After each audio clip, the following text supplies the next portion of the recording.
I'm going to call this meeting of the East Gloucester Veterans Memorial Elementary School Building Committee to order. And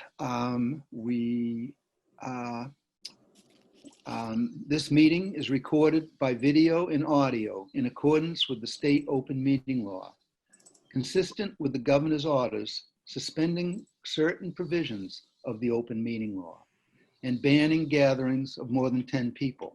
This meeting will be conducted by remote participation. And we need to start, Chris, with a roll call vote to register who is here. Yep. Give me 1 second. Sorry. Documents opening right now. Okay. Jonathan Pope. Here.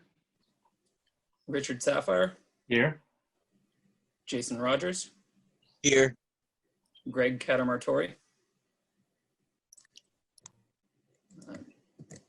Not present. Kathy Clancy. Present.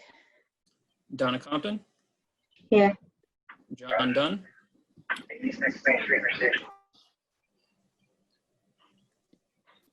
Is John Dunn on? No. I don't see him. Okay. Gary Frisch. Present. Thank you. Matthew Fusco. No, he's not here tonight. Okay. Grant Harris. Present. Joe Lucido. Not here. Ryan Marks. Not here. And Amy Pasquarello. Here. Thank you. Okay, that's 1, 2, 3, 4, 5, 6, 7, 8 present, which is a quorum, just quorum, but it's a quorum. Is Tom coming? Let me call him. He was supposed to. Let me give him a text, see what's going on. Okay. So anyway, the first order of business, and because that's his correct me if I'm wrong, Brad, but that's his document that we were looking at this morning. Yep. Yeah. I have it. I can put it up if he doesn't show up, but. Okay. Okay, the first order of business is to review the MSBA schematic design submission scope. Now, I would assume that would be Tom. Hello. I'm here. Tom's here. There he is. Yeah, I've been sitting on the Google Meet waiting to get in. Oh, didn't work, did it? Wait a minute. Who sent the Google Meet? I got an invite that's in my calendar that says it's a Google Meet. And When then the I had to- agenda Yeah, I had to go was to sent the- out, there was a Google Meet attached. Yeah. Okay, that's a conversation I will address. with, Stephanie. Grant, before you disappear, I believe in the audience, the attendees, we have Jonathan Rich, and I think we want to bring him I'll in. promote him in. As a participant or a panelist. Right, yeah, he can see everything, but he can't speak or hear or something. Yeah. Or be seen. Okay. I just brought in Alex and Jonathan as well. Oh, excellent. Okay. Thank you, Grant. So Tom, you want to start with the scope Okay. of Have the you, submission? I assume you guys have done an attendance? We've done the attendance. Okay, good. Okay, good. Sorry. Well, actually, I think the main thing that Michelle was going to go over the first part of the SD space summary, which is really kind of what's going to be different in the SD submission from the preferred schematic report. So I think the overall goal was just to go through what's different. And I think she was going to start off with the program difference on that. So is Michelle on here? I am, Yep. and I can Okay. share my screen. Yeah. Okay. Oh.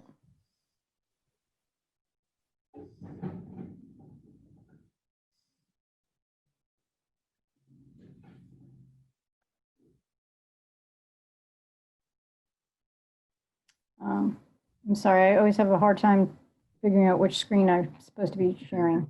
And John Dunn has arrived also.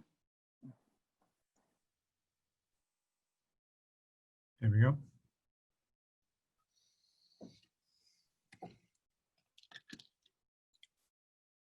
Okay, can you see the PowerPoint here?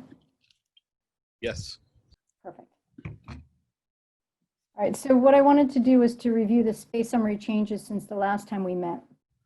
And when we submitted the PSR submission, our net square footage, we're only going to be talking about net square footage tonight, not as far as the space summary goes. Our net square footage was 59,357. And back in February, we talked about adding some square footage to accommodate seating in the gym, the addition of the mother's room, and the addition of the nest, which is the clothing pantry. We also talked about adding some square footage to the language-based classroom to bring that up to the same square footage as the existing general classrooms. And at that time, we thought that that net square footage would be about 644 net square feet, which would bring us to 60,001 net square feet. Over the course of the work that we've done, we've actually, I'm sorry. Oh, Michelle, excuse me here. I've Yes. got a block, a block blank or gray block on the right-hand side. is that better? Yes, that's going away. Okay. So I can, you can at least see the numbers. Okay, so over the course of the last few months since February, we've been working with the plan, moving spaces around and trying to make the square footage work. The gym, in order to add the seating the way that we wanted to, the gym turned out to be a little bit more. It was closer to 400 square feet or 450 square feet that we needed to add. And then we went back and looked at some of the rooms and the layouts of the furniture, made some adjustments within those rooms, pushing and pulling the walls. And then when we made the decision to go all electric with the HVAC, the units that we had within the spaces, which were about 12 square feet, 12 to 15 square feet per room, actually went back into the classrooms. So the target for each classroom was 50 square feet. Now they're slightly over that. All in all, what we're going to be reporting in the space summary to the MSBA for net square footage is 60,599 net square feet. So that is your program area. This better explains the differences as we moved across from the PSR to the current plan. Back when we submitted the PSR, they asked us to move some of the special education spaces into core academic and into administration and guidance. So we did that. What you see here reflected here is the addition of the square footage to get the seating into the gymnasium. And then down below is the addition of the mother's room and the nest at about 100 square feet each. So that's where we are for the space summary, and that reflects the program that you're going to be putting forward in the SD package for the MSBA. And then just to quickly show you that the site plan remains pretty much the same as we had discussed a few months ago. Updated floor plans, you can see some of the rooms, well, you probably can't see, but we've made some adjustments to some of the spaces within this area here in order to make them more functional and usable once we started to lay the furniture in. And the same happened over here in the administration area. All in all, the plan looks very similar to the one that you've been approving and seeing all along. Just some wiggle room within those spaces. Again, 10 to 12, maybe 15 square feet per classroom in some of those spaces. On the third floor. And then finally, the exterior of the building. So this is what we'll be presenting to the MSBA as part of the SD package. So we wanted to give you just an update on that because we're putting that package together based on this information that you see tonight. That's all I have. If you have any questions. Okay. Any questions? I'm not seeing anybody. If I don't see you and you have a question, just speak up. Kathy. So I have just a quick question. How does the MSBA, is this typical that things change a little bit from one submission to the next? And are we within a reasonable change from what you've seen before from, their reaction on other projects? Yes. So overall, our goal is to try to maintain about 1% within each category. But here we've added footage within the gymnasium, so we're over in that piece. And we changed, based on their recommendations, moved some spaces out of special education and into core and into the administration. So you'd see those categories going a little bit over that 1%. You see often you see changes happening between PSR and SD. Once we submit the SD, there's no more changes. So going forward, this is what we're going. This will be locked down as we move into DD and the construction documents. Okay. Going back to the agenda. The next item is to review the value management scope and change options. Now, at our last meeting, you'll remember that they mentioned a number of possibilities, and we asked them to consolidate them into tiers of importance. And they've done that. Tom and Brad and Michelle have put that together, and they are going to present the 5 different tiers. And this is in the effort to get the price down to a more conventional level, I guess is one way to put it. We were a little bit out of the mainstream, and we have the ability to bring it in. So, Tom, you want to? So I don't know, Jonathan, Rich, I don't know if you guys want to take control. So if we have to jump back and forth between your working sheet at the end if we need to, but would that be okay? You have that document, Tom, the one that we went through this morning? Yeah, I can open the one I had here, so. Yeah, why don't you, if you use that one, I think that's the working document that we're all using right now, the one that Tim sent most recently. Okay, I'll do that. And then, here, let me see.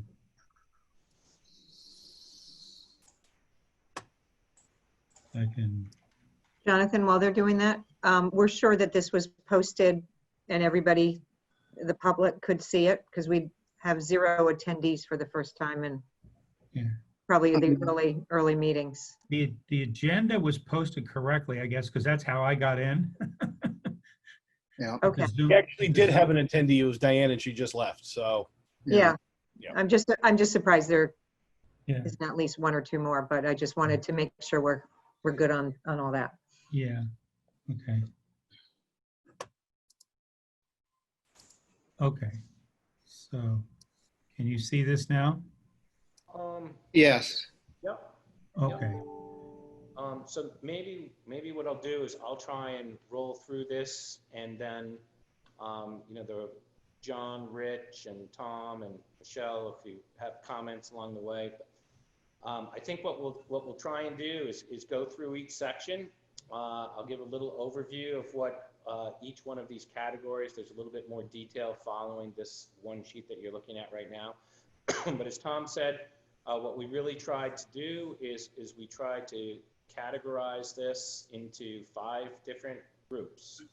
The first group, we looked at this and we said, these were some items that we felt were going to be pretty innocuous, some things that we found when we started reviewing in more depth, some details, how we could do some value management. There's some discrepancies in terms of, what the estimating process was yielding, and then when going back through it again, what we actually asked for. So these ones in category 1, I would characterize as recommended by the project team, and for the most part, things that you really wouldn't notice. Option 2, or excuse me, category 2. Category 2 are things that we would also recommend. You're going to be able to go through all of these again, but for the most part, I think all of these are going to be viewed as pretty innocuous. None of these, actually 1, 2, 3, and 4 really wouldn't be deemed as programmatic, educational programmatic changes at all. Some of them will be, kind of maintenance, durability, because of, kind of materials changes. Some of them will be design related, but nothing really in category 1 or 2, I think the project thought was going to be deleterious towards the project. In category 3, I think we probably started squirming a little bit more in our chairs, probably more the design team than others, because we think that some of these changes, and there's not many in this category, but would materially impact, the design aesthetic of the building. 4, we're really not recommending these changes be accepted, but obviously it's your building, this is your choice. And 5, as I said, really those were programmatic changes, and we tried to stay away from those, and I'll let the educators, kind of weigh in on that as well. So does everybody kind of understand, what the categories are intended to be? And if you have any questions, we could, what they are, we can try and address those at this point. Okay, well, let's move on in. So right into category 1 at AO2. What we're talking about here was, you remember when you just saw that roof edge detail in the rendering, or you saw the roof edges there, was a lot of aluminum panel. What we really did, you guys wouldn't ever notice the fact that that detail actually kind of rolls up the front fascia and then over the top and then back down around the parapet. And what we did is we took that, instead of the metal running all the way over the top, we terminated that about 4 or 5 inches from the top, so you'll never see it. It really doesn't change, the functionality of how it works. Doesn't change the aesthetic.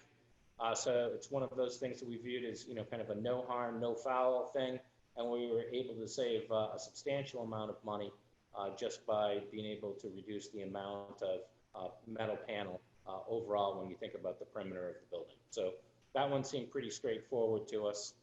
The second one that we have here, which is AO4,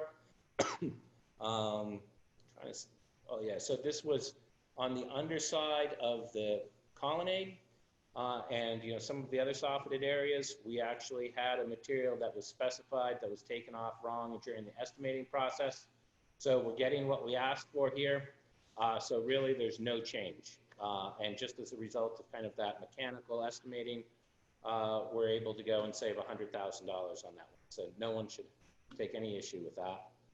On the next one, which is A31, what we're talking about there is changing what was specified in the SD documents as quarry tile in the kitchen, which is kind of that terracotta colored tile that you see a lot of times in commercial kitchens, and replacing that with an epoxy flooring, which is the same flooring that we have in West Parish and has been received favorably there by staff as well as the food service director. So we thought that that was a good idea. And again, it's kind of an interest in terms of having some parity between the schools. The next one is to change what was specified as a linoleum sheet good to what is a linoleum tile. And, just by nature of the product, and maybe installation ease, the estimators thought that we would be able to save about $50,000+ with that. So again, it's the same material. We can change up a little bit of how the patterning was going to work on that. But again, no degradation in terms of the functionality or the durability of the product. Similarly, on the last one here, is just changing the number of different, types of tile that we have, colors of tiles, sizes of tiles, and getting that into like a 2 box instead of a 3 or 4 box. We're able to save, another, $15,000. I don't know if you can make that any bigger. Maybe it's just end of the day and my eyes are suffering right now. I'll be the first to admit I'm getting older here, so that marginally helped, Tom. So that really, folks, that's category 1, and willing to entertain any questions on that. But I hope that you guys would agree that, you know, it was a pretty significant effort, you know, by everybody to go through, you know, the entire job. And you know, we were able to pull these out and really don't think that, honestly, I don't even know if you would notice. These are all the ones there, right? Okay. Any questions? Yeah, Jay, Yep. I just wanted to back him up. Those are all, you know, in my experience, very, very minor changes. Some even, yeah, that's all looks very good. Yeah, and you know, it's a pretty good chunk of money right there. So, Yeah, it's excellent. right? And you know, we might have been able to pick that up in the design process later, but easy to take advantage of now. What was the original soffit material? What was going on? Same soffit material, Jason, except what we're doing is with that detail, like I was saying, it takes it on the vertical all the way up and then over the parapet and then back down. And what we're doing is we're bringing up the fascia, bringing it onto the top of the parapet, right, for about 4 inches, putting a term bar there and tying that into the roofing, right, so that the roofing, you know, will come back and then roll back down the backside of the parapet. So unless you're doing a drone flight, you would never be the wiser. Absolutely. Okay, yeah, that's good stuff. Right, and that was a WT Rich one. We'll give a credit where credit is due. Nice. Yeah, I just wanted to chime in my experience. All this looks great. You know, so that's your props for the night, John Rich. Okay. Moving on to 2. I just have a question on the epoxy floor. They're having are they having a fairly easy time taking care of that at West Parish as well? So my understanding, Kathy, is that they like it. Yep. That there's always a balance with any type of flooring in a kitchen between, you know, having it be smooth and durable, you know, and then, you know, gets more slippery when you get materials, when you know, people are walking on it, if you get like grease or something like that on it. So we have a little bit of a grit, okay, that's put into that epoxy, and you just have to, you know, kind of come up with a good plan for when you're cleaning that. If you're dragging a mop over it, sometimes the mop gets kind of stuck on things, but usually they figure it out pretty well. And my understanding is that they're, you know, very happy with it there. Okay, thank you. Okay, on to 2s. The first item there, which is CO1. Okay, this here in the forecourt of the building, you know, kind of in the plaza out front, we have, you know, a relatively large area, right, that we're using concrete pavers. And, you know, if you think of you know, the West Parish example out in front of the building, you know, what we have is we have, you know, what looks like more like concrete sidewalks, concrete panels. One of the things when you're pouring concrete and it's green concrete, you know, which is for the first year or so, it doesn't really take well to salt, because what happens is it ends up spalling sometimes, which is a problem. When you have concrete pavers, that isn't the problem, but they cost more. But you know, it's one of these things that, you know, if on the maintenance side of things, if you're able to get on it and sweep it, you know, we don't really advise sand, because then we bring sand into the building. But, you know, if from a maintenance perspective, you know, you can roll with that for, you know, a winter or so, then you're going to get by the spalling issue. And, you know, we're trying to save some money here, and that's worth, you know, can't read that, but it's like $100,000 and some odd thousand. Brad, is there an alternative ice melt product that could be used instead of salt that would do the same thing? I see them advertised all the time, but you know, we've looked into that, and we have not been able to find anything that really works well, and, you know, kind of is a get out of jail free card. I actually ended up getting somehow caught in with a Minnesota State Highway Department mailing list because I was inquiring about it, and I can't seem to shake it. So, but I never found anything yet that's able to get you home on that one. Yeah. And the other issue is that you're kind of spending DPW's money when you're looking at particular products for keeping the sidewalks free of snow, and that's what's brought into the building and the like. Right. So the next one there, C2, we have a number of seating areas out in front there. Those are all large blocks of granite. Some of them are, loosely arranged. Some of them are arranged, kind of in a, not a stadium, but, amphitheater type pattern. And we're talking about changing the material there out from granite and changing that into either cast concrete or precast concrete. So, granite is forever. Concrete's for a very long time, longer than anyone here is going to be, right? And so we thought that that was a reasonable change that, you could entertain. Again, it's just a little change in the overall quality. On the next section, oh, that's so helpful. Whoa. Get too carried away there. Okay. Oh. Better? Yep, that's great. So on the next one here, when we had some discussions about this is an aesthetic situation when we're talking about the lintels over the windows. So we have a number of punch windows, remember, on almost all of the elevations. And here we talked about those headers or lintels that we're going to go across the window versus not having them, because you can do it with a loose steel lintel, or you can do it with these precast headers, right? It's much more of a decorative thing. It's a look thing. I think, generally I think that if you remember, the building committee was fairly enamored of those. So, we said, no change. It's an aesthetic thing. It's worth about $6,500, but it's something that we put on the list. It's not going to really crazily impact the aesthetic of the building. It's personal preference. Yeah. Brad, you skipped over the bollards. Oh, sorry about that. Okay.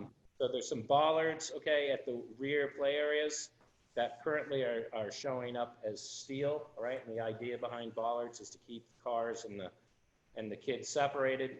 We can achieve the same objective by, putting in some wood piers.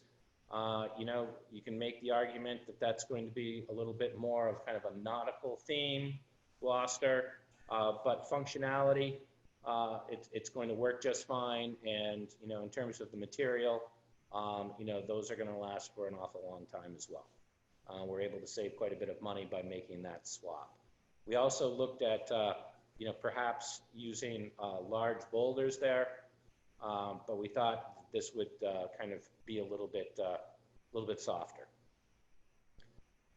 So going now down to A7, reducing the curtain wall, which is the kind of the large glass expanses outside of the window, most familiar with the one at the front entryway, is to reduce that by about 15%.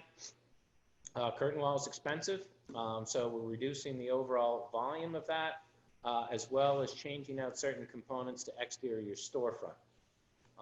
If you're asking the design team, we're going to tell you that curtain wall is, a little bit higher quality than exterior storefront. Exterior storefront is used all the time. Where we're proposing to use it is at, at the upper levels. So I don't think that you would ever notice it. And, we're able to save about $25,000 when we make this change.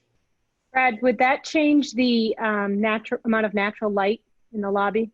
Marginally, Amy, but I don't think that there's anything there that, would be problematic. Okay. And that's 15% over the entire building. So there's kind of pluses and minuses all over the place. So it's not a huge square footage reduction. Okay, thank you. Yep. The next item is to change the terrazzo floor out to porcelain tile.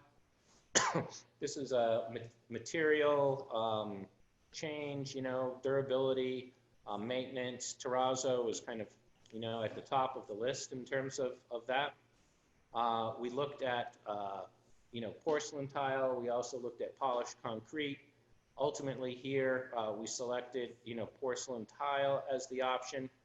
Not quite as much savings as the polished concrete, but our takeaway in going through some of the design charrettes with people was that they wanted this to be a little bit warmer and, you know, a little bit less industrial. I think that was one of the things Matt wanted to make sure happened, and we felt that the tile is more in keeping with that approach.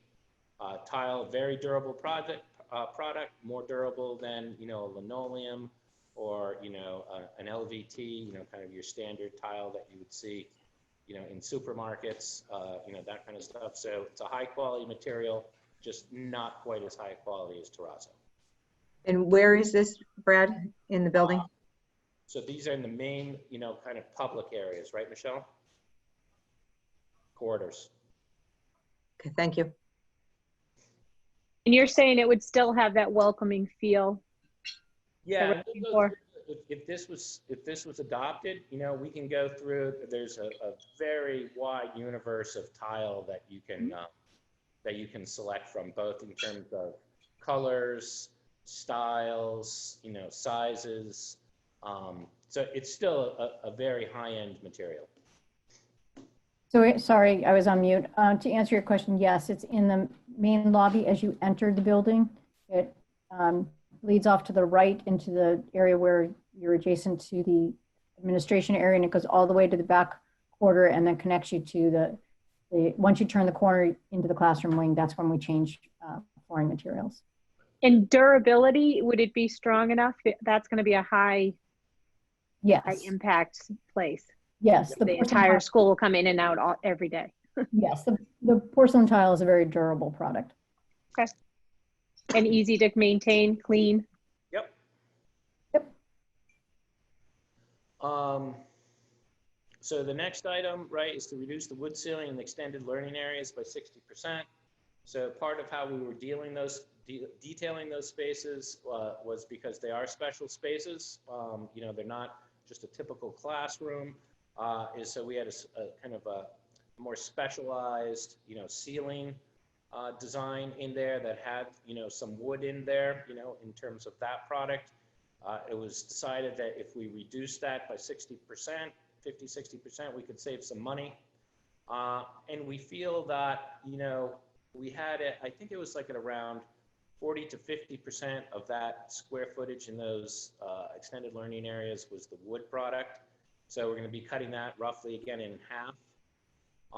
And, you know, to save the money, ultimately, if this change was adopted, we could go and put in the reduced amount of wood in a different design, or we might take that money that's still left and propose, you know, kind of a different approach there. But there's still something kind of in the kitty, so to speak, to allow us to do something with that ceiling that's going to be special for those spaces. And that's just in the extended learning areas. When we move down into the next two categories, all right, which are, you know, the media center and the art, and the media center and the art, we're actually talking about changing the wood deck that was up there and taking that out of the art room and taking that out of the media center. However, when you look up right through the vault, okay, when you're on the first level looking up, you're still going to see all of the wood and all of the glue lamps. The glue lamps will continue to run through into the media center, but the infill, okay, between those glue lamp beams would not be wood anymore. It would be, you know, some type of acoustical tile. Not exactly sure what that would be, but, you know, we have a kind of a dollars per square foot target for whatever that is that we're comfortable that we can meet. So those would be, you know, reducing that, and that's a significant chunk of money. You know, that's about $200,000. That's also very different than the discussion that we had about the cost of glue lamps versus steel. You know, that's a completely different discussion. This is really for the infill on the decking. Fred, would the wooden beams go through the art room and media center still to carry on that aesthetic, and just the ceiling tiles be changed, or? Yeah, so in the public space, you know, kind of on the second floor when it cuts across, it'll terminate at the media center wall. Yep. Right? The glue lamps will continue to run through, but what's in between them will now be a different material in the media center. Okay.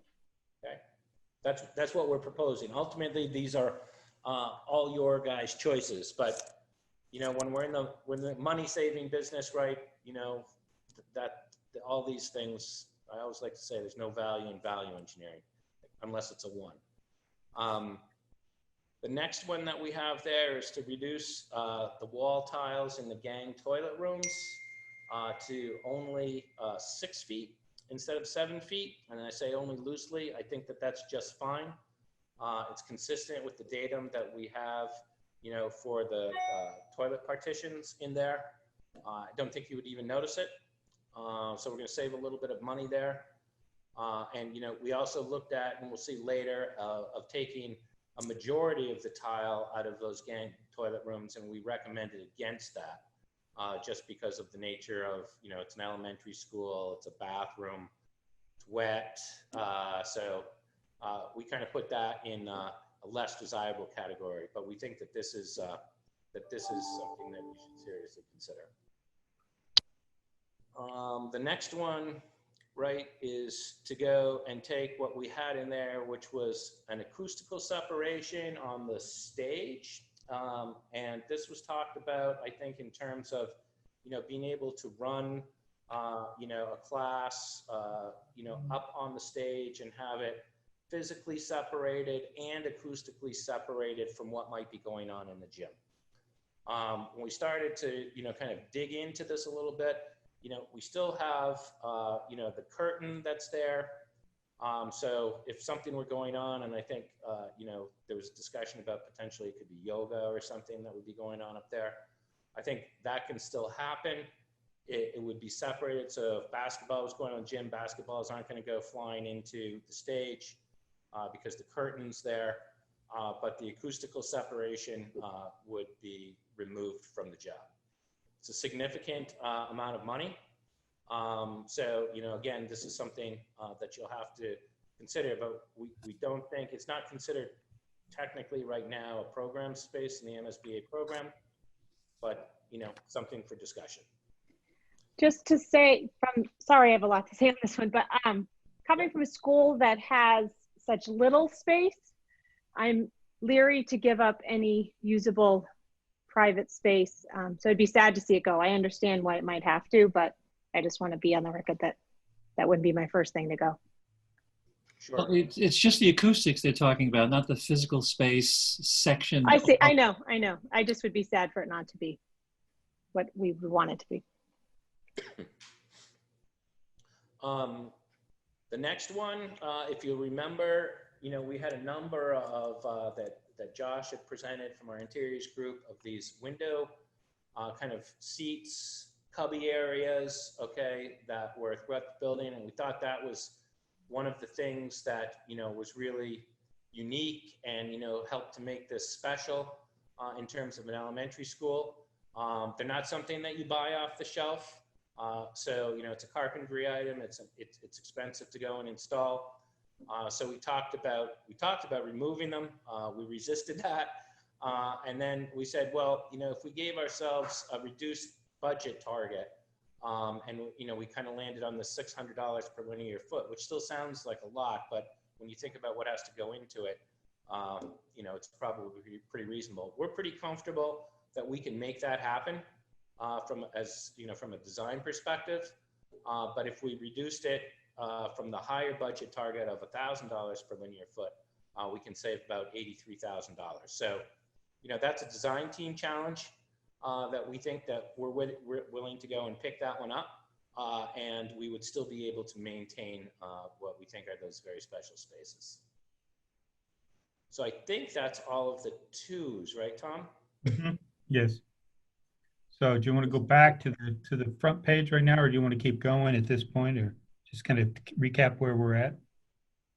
That's up to you. I mean, there's not many on the next couple. I mean, we can bang them all out and then we can have a global discussion. That's fine. And Tom, the subtotal on 1 and 2? Well, that's what I was going to say. Let me go to, let me get through this. Okay, what happened here? That's what happens when you go backwards, Richard. Subtotal is 1.282. million. 1.282 million, yes. I'm sorry, I talk in large numbers. There you go. There you I know that, John. go. Talks about round. So yes, what we've done is gone through category 1 and category 2, and collectively those two at total 1,282,557 at this point. Okay. Yes. So we're at the end of that row. Okay. Now we're at 3. Right. Okay, so the first one there is that there is an allowance in the project. And as I said to you kind of in my opening statement, if you will, right, when we got to category 3, we started to squirm a little bit more. This is one of those things. We have an allowance in there, you know, for $25,000 to go and put in a radon mitigation system, which is basically allowing for some under slab ventilation, right? You are, as is most of Gloucester, if not all of Gloucester, in a high radon zone. And, you know, this is something that, you know, you guys can make a decision on if you think that you want to have it or not. That's, you know, it's not really a design choice. It's kind of a, well, it's an owner choice. Right. And the process is you don't know if you need it until you actually test the building when it's there, and then you decide if it's present. Right. And the next item there is talking about increasing the brick size. And, you know, we have kind of a very traditional type of brick that we've selected there. It's called modular brick, similar to West Parish again, where it was also used modular brick. There's some economies when you shift to a larger size brick because, you know, the masons don't have to deal with as many bricks. And so, you know, there's some economies there. You know, you're able to save about $125,000 if we went to a utility brick, which is kind of a longer brick. You know, it's about, instead of it being about 8 inches, I think it's more like 16 inches in that range. So again, you know, the masons can lay it up faster, save some time, save some money. There's also less choices in this type of brick than you would have in a modular brick. Doesn't mean that, you know, you can't find nice bricks there, but we think that this isn't something that we really are advocating because we feel it would change the aesthetic of the building. You know, usually you go to this type of savings opportunity when you have a larger scale building. This isn't a really large building. And so design team doesn't like it, but again, it's your building.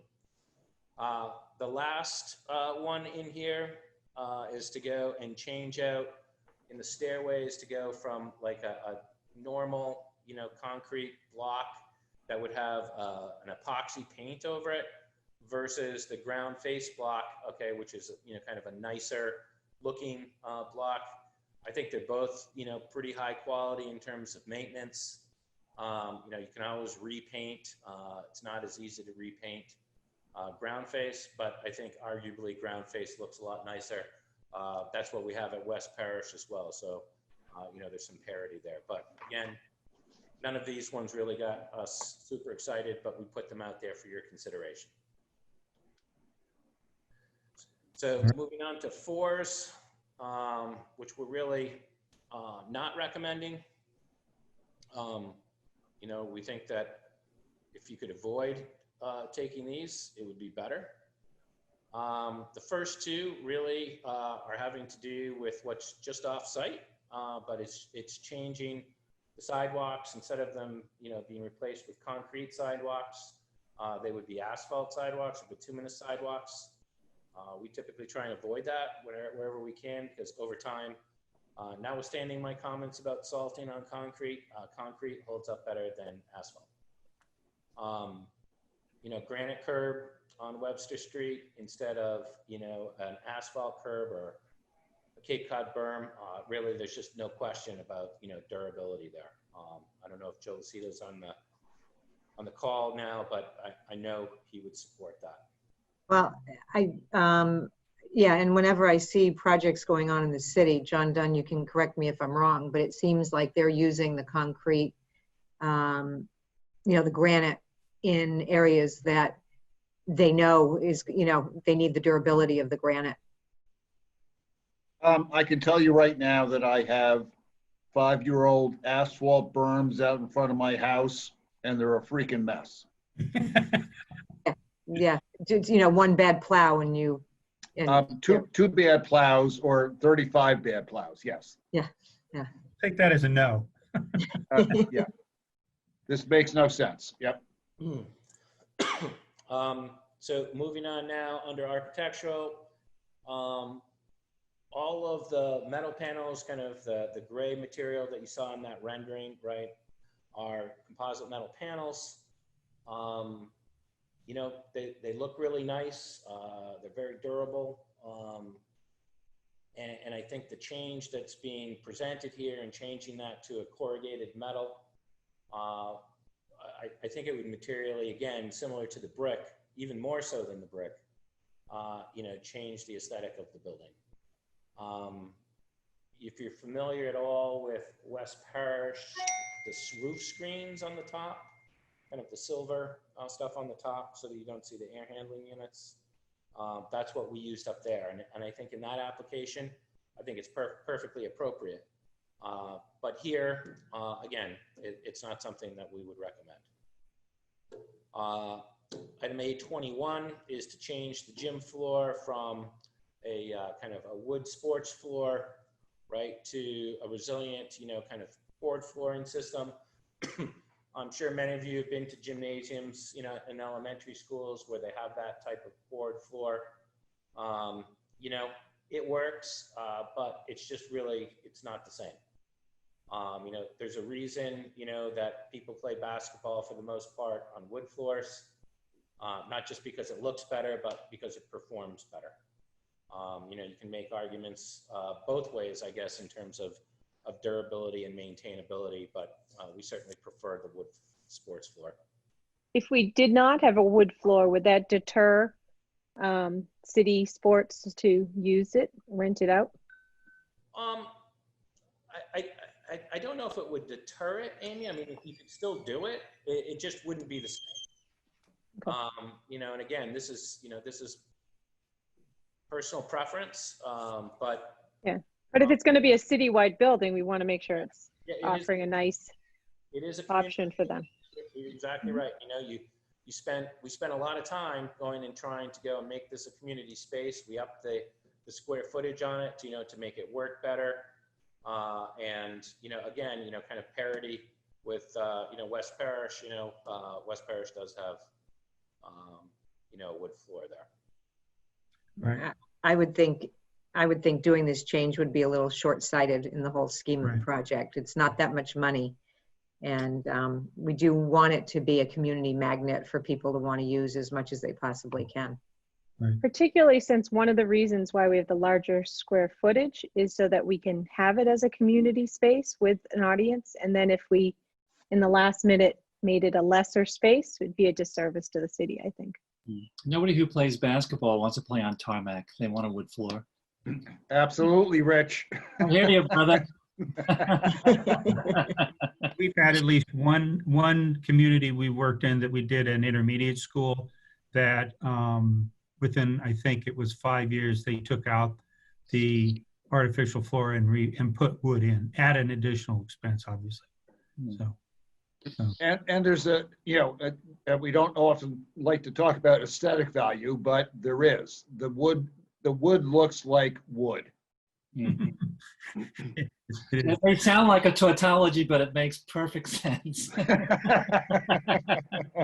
Well, let's not get off the wood topic, because the next one has to do with what I mentioned previously, where we said we took the wood out of the art and the media center. We proposed that as an option, or excuse me, a level 2 change. Here, okay, in the kind of second floor above the corridor, before you get into the media center, this would be taking all of that wood out of the ceiling as well. And we think that, to kind of tie that whole common space, right, and that wood, kind of look together, we think that taking this out would be a mistake from an aesthetic perspective. You know, as designers, John, we're not afraid to go and talk about aesthetics. So, you know, we think that this would be unfortunate if you had to go and do it. Finally, the next one there, 827, is we had a wood ceiling. It was actually, I think, wood panels that were above the stage. And that's not really an aesthetic issue at that particular location. It has to do with acoustics and being able to reflect the sound out. So we would still need to have something there. And I don't know exactly what that might be, but you have to have something. So you wouldn't realize, you know, that level of savings, the $25,000 that's being shown there. You'd realize much less than that, because we would have to have something in there for aesthetics. And then finally, on this last one, this is what I spoke about previously, which was something that was also considered in the gang toilet room, which was to remove all of the tile except on the wet walls, which is, you know, the wall behind the vanities, the sinks, the, you know, toilets and urinals. So that would be the only wall that would be left with tile. Everything else.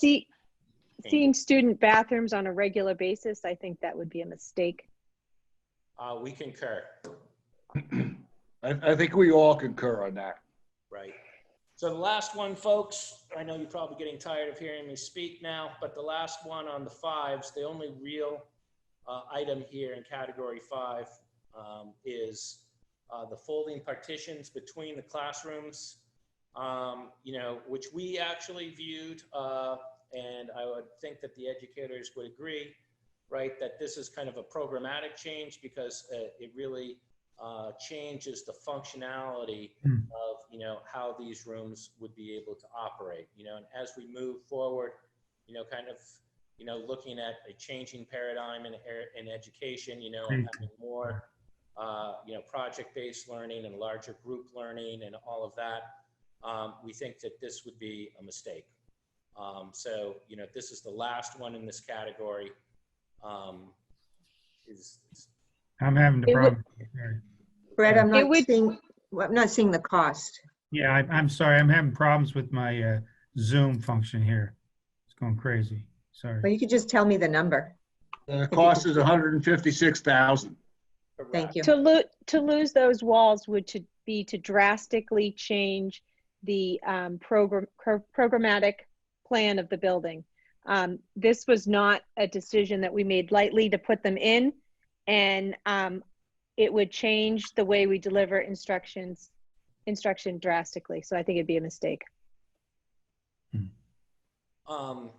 So the other items that are in this category, which you don't really need to see, are items that were kind of exchanges. You know, I talked about porcelain tile versus polished concrete. So those items are reflected here just for record. But, you know, if you chose one, you couldn't choose the other and double dip on the savings.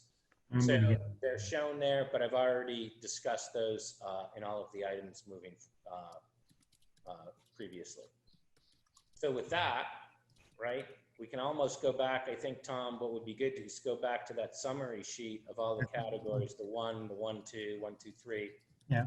So that you can look at that. And my last parting comment here is, I think our target was to, and part of why we started getting into this exercise, as Jonathan alluded to earlier, was to try and get the dollars per square foot construction number to be kind of more tightly put into the center of the box rather than potentially being an outlier. And when we started this at the PSR stage, you know, in there at $612 a square foot, we had some items that were atypical, you know, like the 2-building demolition, the softball field relocation, the swing space, those types of items, which helped to drive that cost number up. We took those items out, as well as, you know, how the design process evolved. We landed at $579. And, you know, to get to the target, I think, Kathy, you asked Jonathan, Rich, you know, kind of where do you see that middle ground being on projects out there today? And I think the answer was, you know, in the 560, 565 range. And, you know, we're squarely in that bandwidth when we look at, you know, where we are if you were to accept categories 1 and 2.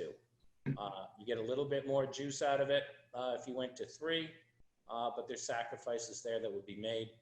And if you took the West Parish number and escalated that to present day, I think the number there is $566 a square foot. So from a parity perspective, I think we're, very close to West Parish. And I think from a overall kind of MSBA portfolio perspective, we kind of seem to be in the right zone. So with that, we're open to any questions you may have. Well, Brad, or Tom, as per our discussion this morning, some of these things, once we decide, really it's a hard decision. But some of them, if we are towards the end of the job and we have some extra money, we haven't expended our contingencies, we could add. Could you just explain that? Yeah, we talked about this morning, we talked about the idea of, if we wanted to retain kind of the granite seating out in the front plaza area versus the precast. And I think, what that is that I think that's something that could be worked through because it's not a trade contractor. We could, flag that as a potential alternate.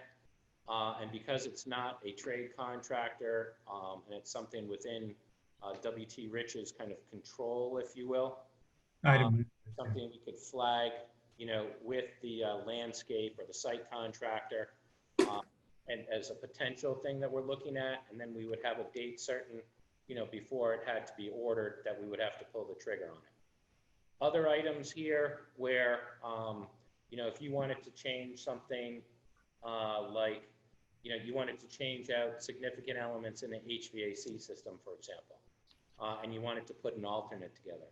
That type of alternate, you'd need to make the decision on bid day because you have to prioritize what alternates you're going to put.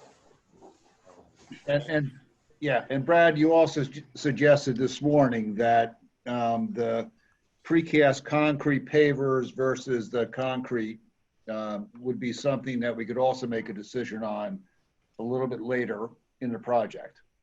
I know I could. I think it's fair to let Jonathan Rich weigh in on that to see if he thinks that that's reasonable, that we could carve that out as a potential argument, but not execute on bid day. Okay. With the landscaper, but I think it's doable. All right.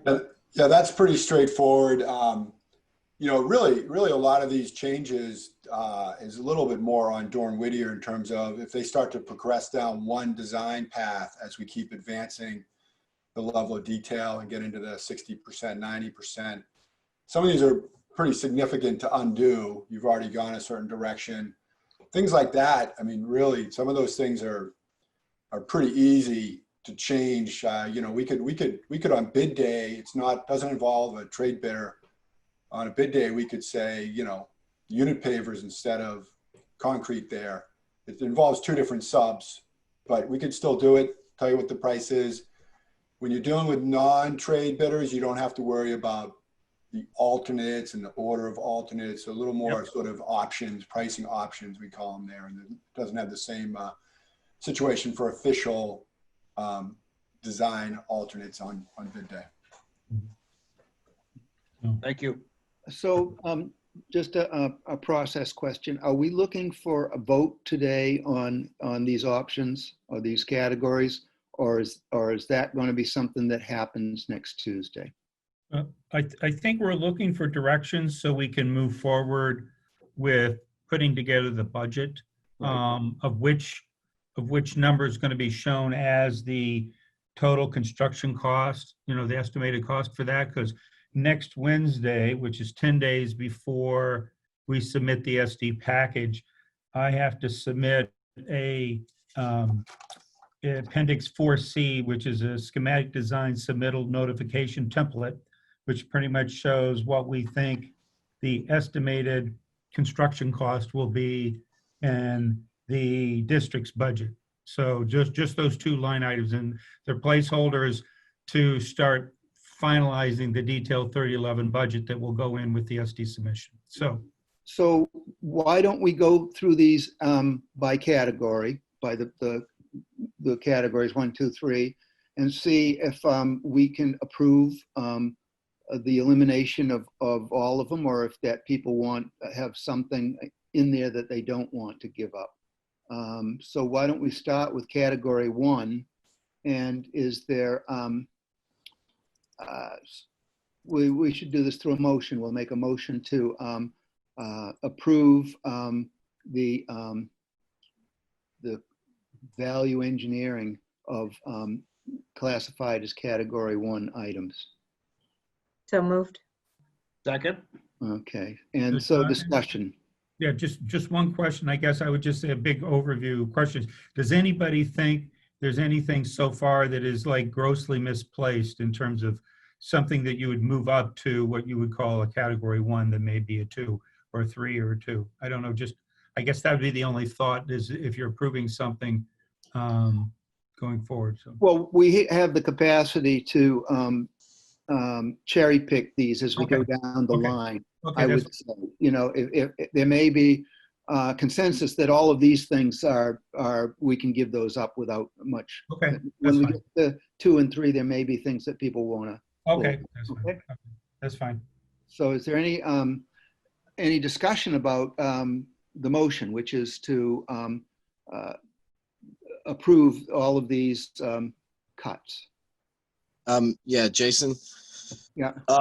I think all of these are great. We could get away with this and not really notice. Yeah. Good. I just speak up because I can only see a couple of people here, and because of the screen, because I'm looking at the. Yep. Jonathan, Yeah. my only hesitancy is with the precast concrete because of the potential for damage to that in the short term. But if, as Mr. Rich is saying, it's something that can be revisited later on, then I'm in favor of it. Yeah. The precast headers A06 at 6,470. I mean, that's not a heck of a lot of money, and people, the school building committee did seem to like those for aesthetic reasons. And I do have to, unfortunately, say that $100,000 for acoustics for the one room in the gymnasium just a lot of money. And you know, we have built a lot of space into the building, particularly into the academic area. There are a lot of rooms and stuff. So if I could support Jamie on that, I would. But for $100,000, it's kind of tough. So what's I'm with you. I'm just stating I'd miss it. Yeah, Okay. the motion in front of us is just for category 1. Yeah, just category 1. Yep. Is there anything in category 1? None of those are in category 1. Okay. Category 1 is only goes through A33, correct? Yeah. It's the roof edge. It's the soffit material, the epoxy floor in the cafeteria, the linoleum to MCT, and simplifying the colors and options in the floor. So that's and category 1 is valued at $453,361. So again, going back to the kind of the cover sheet here. Yep, there it is. right. That's a good value for the little you're giving up. We think so. Okay, so is there any further discussion? So the motion is to approve all of the category 1 cuts. Chris, could we have a roll call vote? Yes. Can you hear me? Yep. Okay. Jonathan Pope, Yes. Richard Sapphire, Yes. Jason Rogers, Yes. Kathy Clancy, Yes. Donna Compton. Donna had to leave, I believe. Okay. John Dunn, Yes. Gary Frisch, Yes. Grant Harris, Yes. Amy Pasquarello. Yes. Okay. Okay, so it passes unanimously. Let's move on to category 2 now. It's little. I don't know if I want to start messing around with my Zoom. Okay. All right. So, You're good with it. In category 2, can we describe the bollards, the wood piers that they're talking about? Are these horizontal, or are they just going to be like bollards but wood? And are they square? The latter, I almost envision them, Jason, as, kind of like a telephone pole, kind of sawed off, driven into the ground with a cap on it. Okay. This was Michelle's brainchild, so I don't want to, go and take anything away from it. So Michelle, chime in here. It would be a finished wood, right? Not a telephone pole. Yeah, it would, what we're envisioning is something that might be indicative of like a pier that you might find downtown, maybe wrapped with wood, maybe look, complementing the nautical theme. I like the aesthetic, but I worry that, steel's forever. How long, what kind of maintenance and how long of a cycle you think those would have? They're pretty long lasting. You think about those piers and it is similar to, I don't want it to sound derogatory, but it is kind of similar to like telephone pole in terms of that. And those things last a long time. Will they splinter? Yep. They will, but that's why you would put a cap on the top. But again, the other option that we had here was boulders, kind of landscape boulders, right, that could achieve a similar purpose. And, we use those, very frequently. We don't save quite as much money there. I think it's like a delta of about $25,000 between the two, if I remember correctly. But, that's another option as well. And we have to remember that this is, these type of things are going to be on the tail end of the project. Right. And as has been mentioned, they're not necessarily going to be part of any of the subs. So, we could, depending on where the budget works out, what we spent, we can reverse some of these things here, particularly on the, the outside landscaping and site.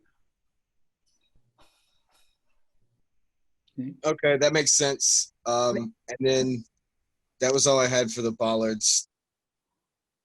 Maybe someone by that time wants to dump some granite for us for these, for the seats. Maybe. You never know. Is there anything else that people have questions about or want more explanation?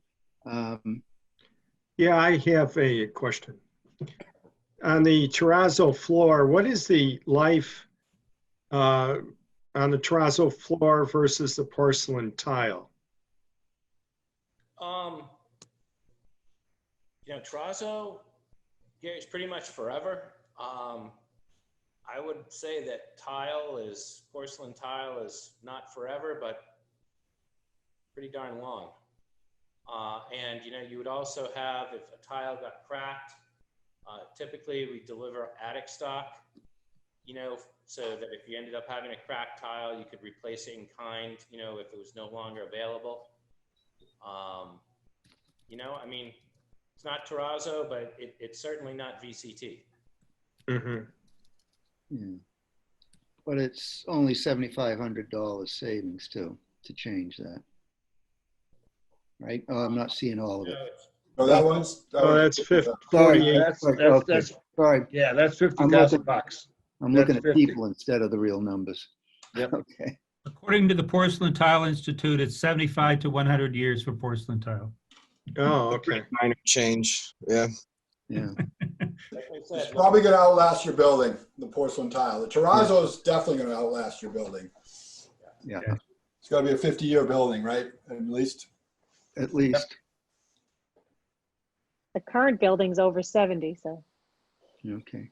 So do we have a motion to approve all of the items in category 2? So moved. Second.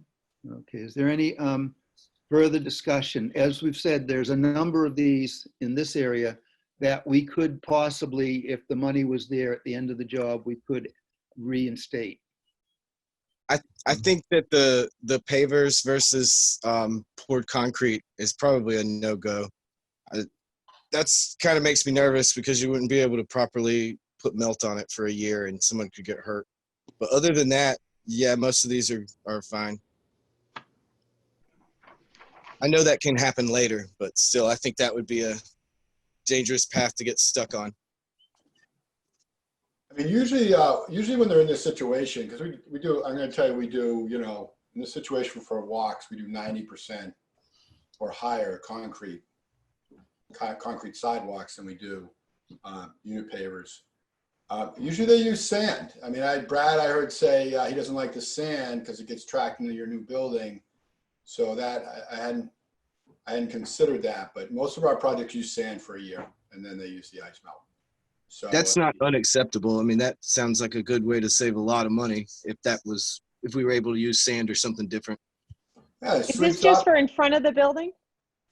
Yeah, there's only a little area of unit pavers. The rest of it would be concrete anyway. Like there's a lot of paths that are already concrete walks, right, Brad? I could pull up the and so you know whether you know use a mechanical sweeper outside more frequently, you know, kind of in a snow event, or you're just having to be like a lot more diligent inside, you know, when they're tracking sand into the building, right? Because you're going to have walk-off mats here and everything, but right, it's sand, so.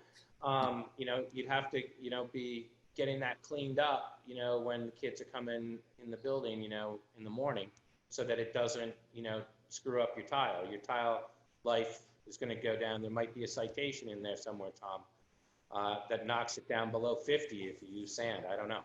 Yeah. We're only talking about a year, right? Yeah. That was the first year? Usually just the first year. It depends on, you know, kind of when it gets installed, you know, versus when the winter hits. So even if it's 2 years, Right. 2 years at $20,000 of overtime, Yep. $40,000 to save 170, we'll figure it out. There you go. Sand's a lot cheaper than ice melt. It's good. It's good math. And labor to clear it with shovels is better. So Okay, anything else that anybody would like to talk about? So we're all in? All in? All in on 2. Okay, so we Is have, there I'm sorry. go ahead. I think that changing wood ceiling to ACT in the media center and the art, does that belong here on 2? That could. So we looked at that. Again, you know, Jason, right? Designers, we would love to have it all, but you know, we're trying to save some money. It's worth $200,000, and we thought. My argument is for it. I mean, I think that's a great savings for not a big ask. I didn't know if it really belonged on level 2, if it was more of a level 1 option. Oh, well, you're really close to accepting all level 2, so it'll be 6 close to the other. Fair enough. Okay, is there any further discussion on any of these items? All right, Chris, can we have a roll call vote? Yes. Jonathan Pope, Yes.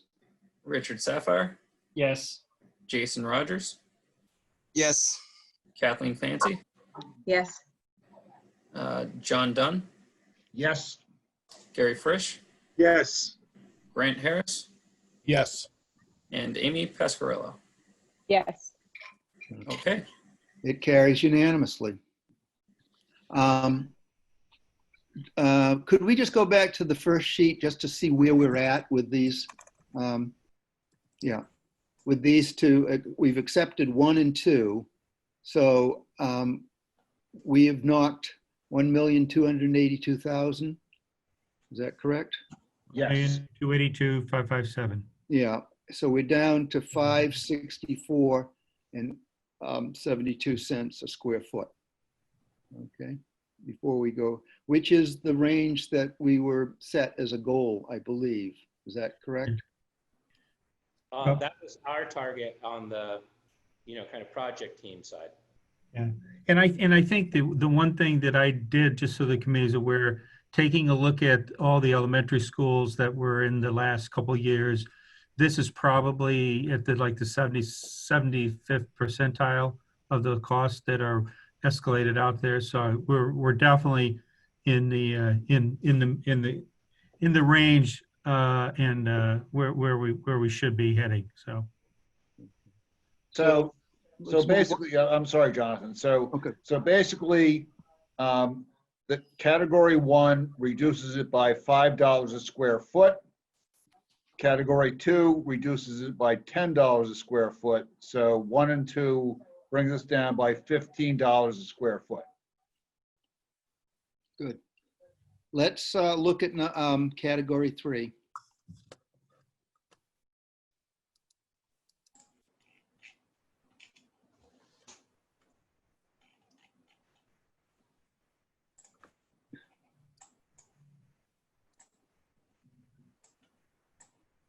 Next time we do this, we're not going to have all these columns that don't even get used. If this was an Excel, I would just hide those. Yeah, well, So I could make it a lot bigger, but you need to be able to see this, and you need to be able to see the costs, right? So that's kind of the best I can do. You don't need to see the numbers. You can just. So Jonathan, we're probably not going to be able to do this again for another 10 years. So. Fair enough. Well, somebody else is going to do it. If it's so, is there anything on this item that anybody thinks is a good idea to eliminate? No. No. Nope. Nope. Negative. Okay. It No. sounds to me like we're not even going to get a motion for number 3. Well, Jonathan, I think we should maybe have a motion and Sure. just Vote it down. reject it. Okay. All right. So I'll make a motion that we approve the elimination of all the items in category 3. So Well, moved. Could I make a suggestion that you kind of do the same motion as approving, and let's vote it down? Yeah, I said that I thought I did that. I'll make a motion that we approve the elimination of all the items in category 3. Oh, I'm sorry. Okay. Second. Okay. Is there any further discussion? Only that it's similar to what we said this morning, that the eliminating the radon mitigation allowance for anybody who might be examining the reductions and stuff, it's important for them to see what we are not willing to do. Well, all of this can be presented on Yep. next week, and just say it was voted down, Correct. Yep. Okay. Is there any further discussion? Chris, could we have a roll call vote? Yes. Jonathan Pope, No. Richard Sapphire, No. Jason Rogers, No. Kathy Clancy, No. John Dunn, No. Gary Frisch. Gary Frisch, Oh, no. Sorry about Grant that. Harris. No, it's okay. Grant No. Harris. Thank you. And Amy Pasquarello. No. Okay, so it fails unanimously. And we should look at category 4. Is there any thing in here that people feel we should eliminate? I think the wood ceiling in the media center, above the stage, would that even be seen from like the viewing area from where the audience would sit? Yes. Okay. And it has an acoustic value, correct? Correct. Aren't there, like, they look like fabric long tiles. They're usually a few feet wide and several feet long that they can hang in an angled fashion to kind of pick that up much cheaper, sorry. Economically. These ones, Jason, are actually intended to be reflective. So the sound is not to, like, when you have a fabric panel, it's to That's a dampener. Okay. here, we're actually trying to push the sound out. Okay, The understood. fabric panels are going to collect dust too, and they're going to be up high and they're going to be hard to clean. Absolutely. But- Okay. But fabric is for sound absorption. You're talking about reflection and amplification. Correct. But theoretically, any hard, flat surface should do that. So the wood, yes, while wood is a wonderful material, any other hard physical structure should be able to do that same type of maneuver, correct? And it would also provide rigging, like it said. Correct.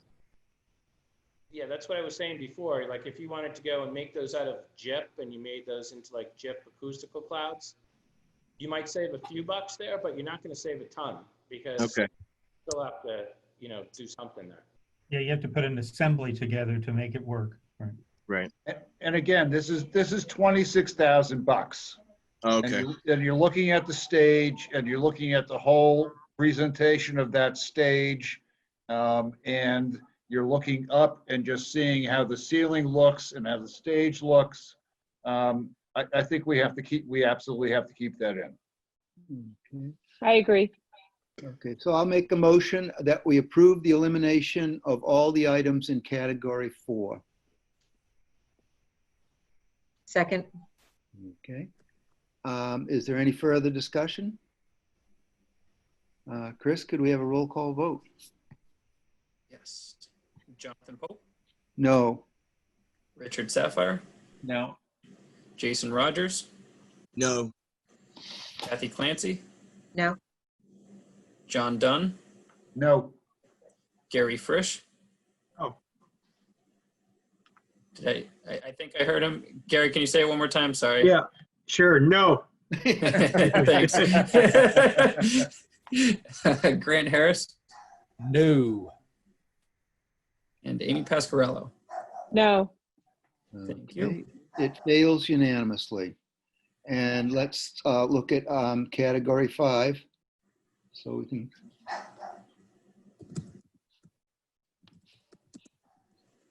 One item. okay, and there is just the one item in category 5. And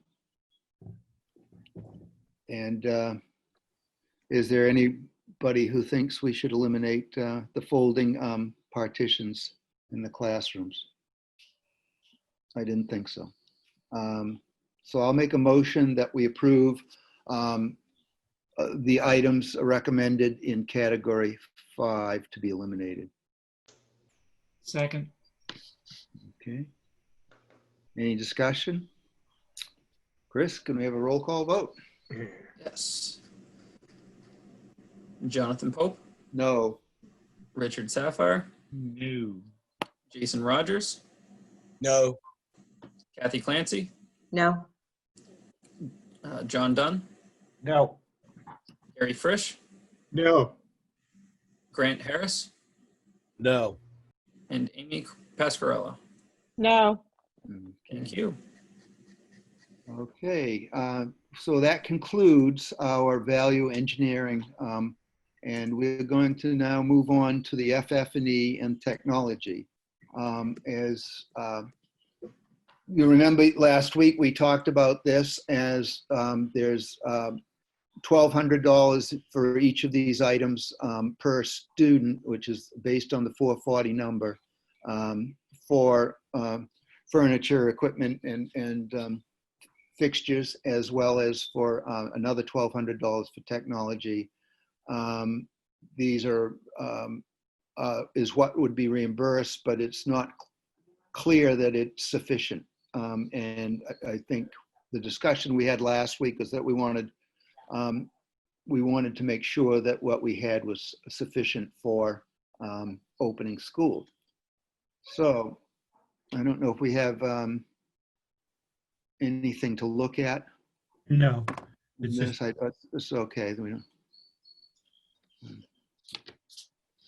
so it's just whether, I think the discussion at the last meeting, there was, I think there was no motion, but I think the conversation was to possibly increase it to $1,500 from $1,200 per student for FF&E, and the same for technology. That's my recollection also, Tom.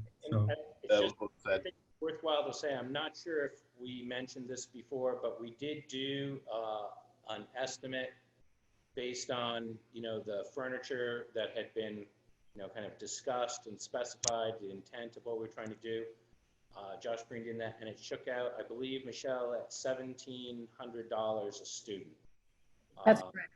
So that was to give you a sense. So, we're going to be taking some out of what we've been talking about to get it to the 15, but the 15 is certainly much better than the 1,200.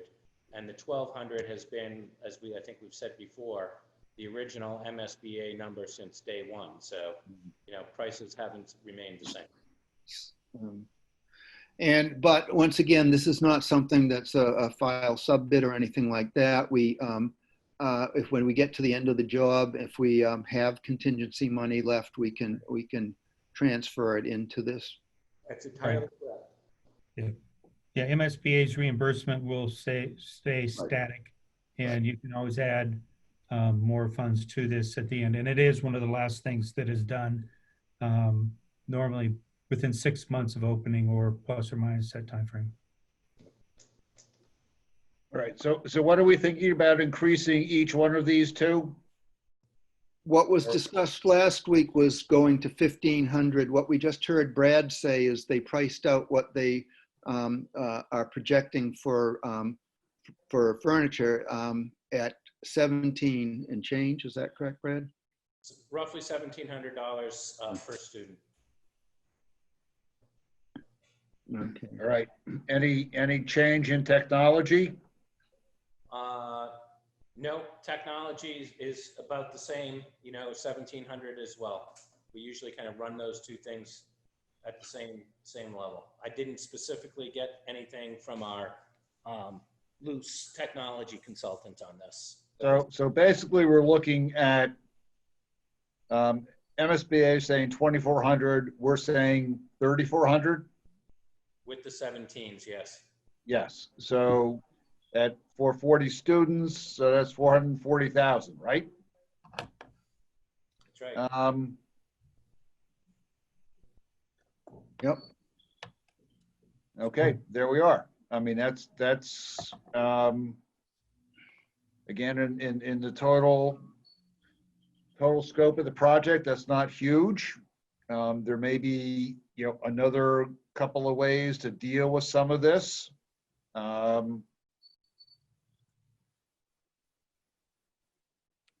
So, I mean, philosophically, I'm okay with this, to consider it. Okay. I just wanted you guys to know we do a lot of schools, right, at $1,500 now. But I wanted you to know that based on the discussions that have been had, right, that was where that price point came out. So if you said, hey, you're going to have to live with $1,500, make it work, we'll get you there. But I just want everybody to know, right, because there have been discussions about this, what that yields. So does this kind of, does this aspect kind of include Chromebooks type of things? Yep. So Rich, if I could ask you the question, how much did Chromebooks cost at West Parish? We have about 6 carts, Grant, That is correct. and what is about $6,000 a cart? I'm trying to think. That's about right. Ballpark. I mean, the price for those units has come down due to the markets, due to the market over the last few years. But some of the other costs have gone up. The carts themselves have become cheaper. The devices are relatively flat. So yeah, Right. it's about $6,000 or so. But we are also possibly entering into a very new era, and we don't know what the long-term ramifications are going to be of the current situation and moving to a remote environment, and what the lasting effects of that are going to be. The extent to which we remain in a remote environment is directly proportional to the number of Chromebooks that we're going to have to provide families. And I will say that we have potentially two flows of money from FEMA and the CARES Act that might be addressed in some of this. I, don't want to promise that that's going to happen a couple of years from now when this school finally opens, but I guess I don't want to shortchange the students and the technology. Agreed. I mean, they can sit on the floor. I'll give them some pillows. All right. Always good to have a cushion in the budget, John. Okay. All right.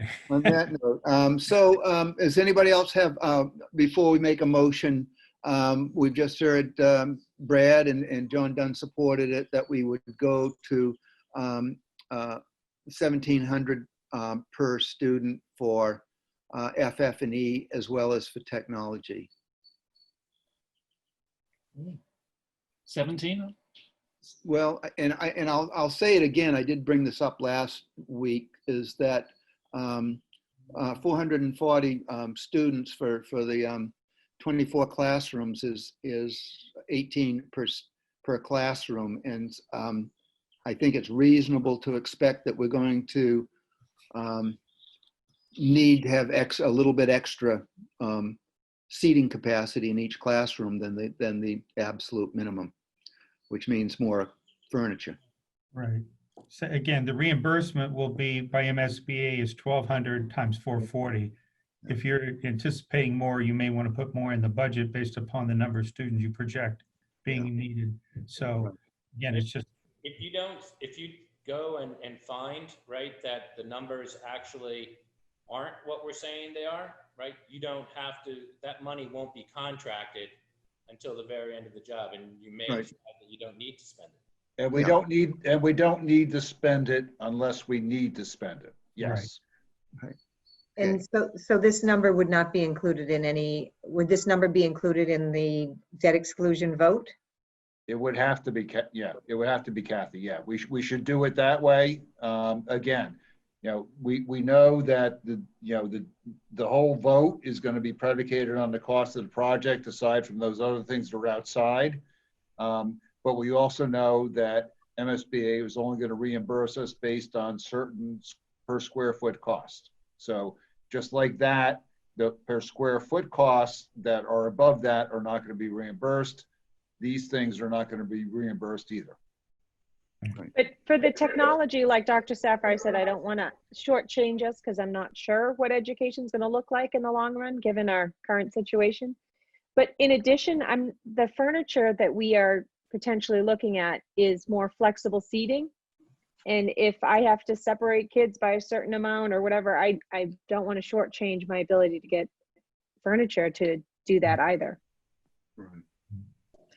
Well, and to Jonathan's point, and John's point, if we don't need to do it, we don't spend it. We won't. And so maybe we'll have better visibility as to what that overall need would be, and not just buy things just to have on hand.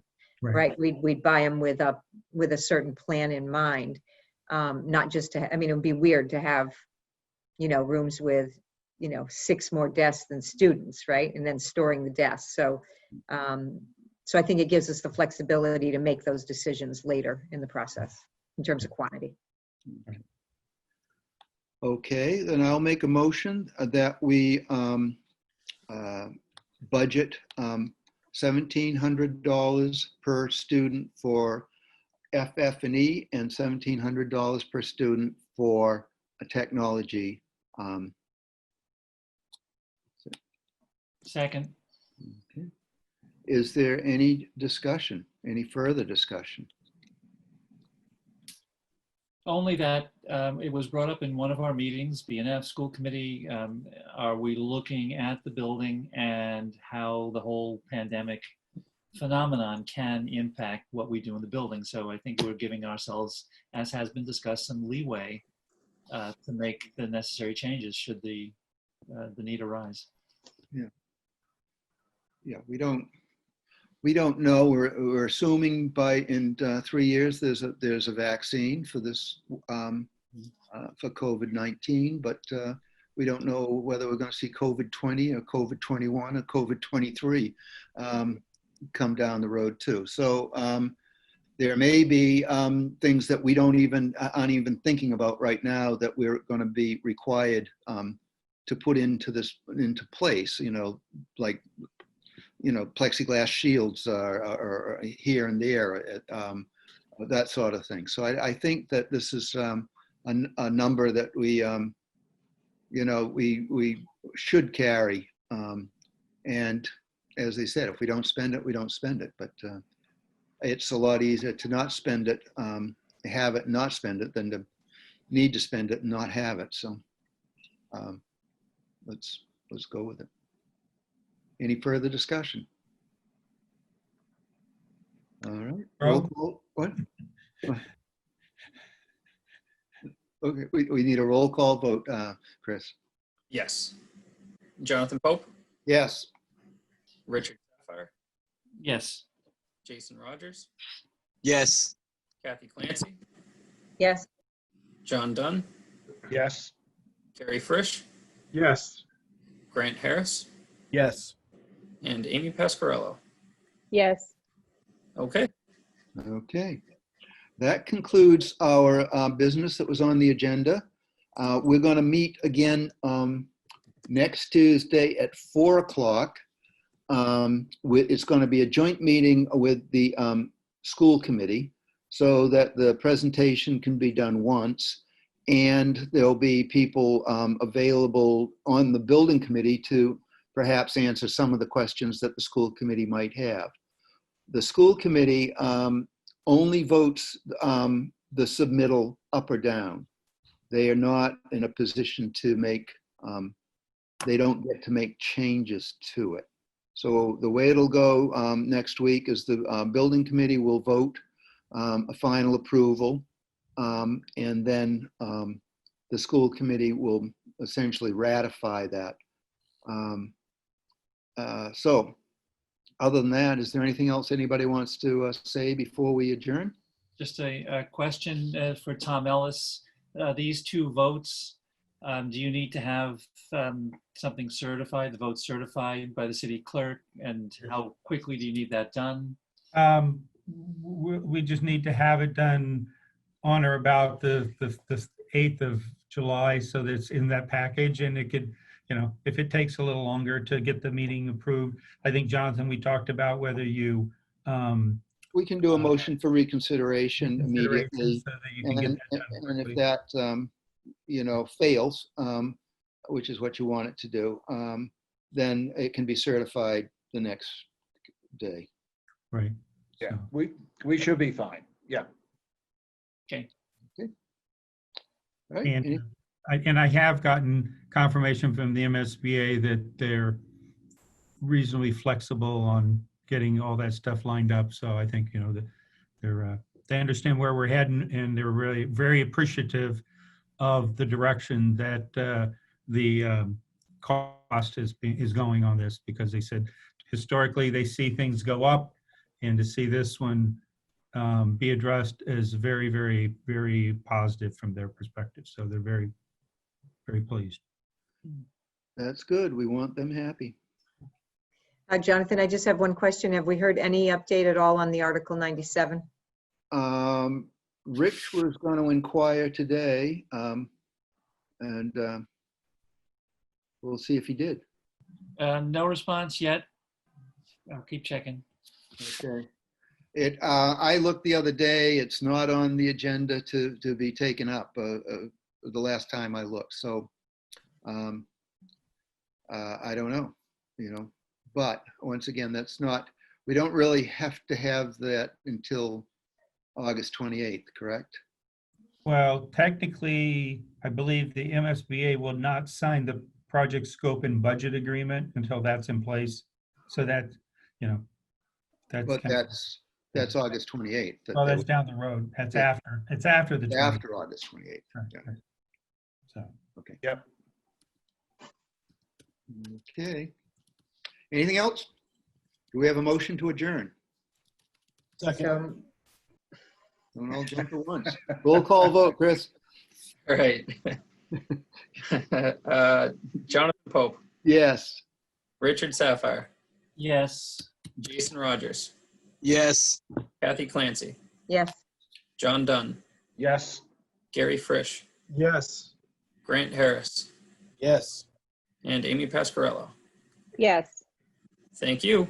Okay, I'd like to Thank thank you. everybody for all the hard work that has gone into this project to get us to this point, and hopefully we'll be able to bring it across the finish line. See you soon.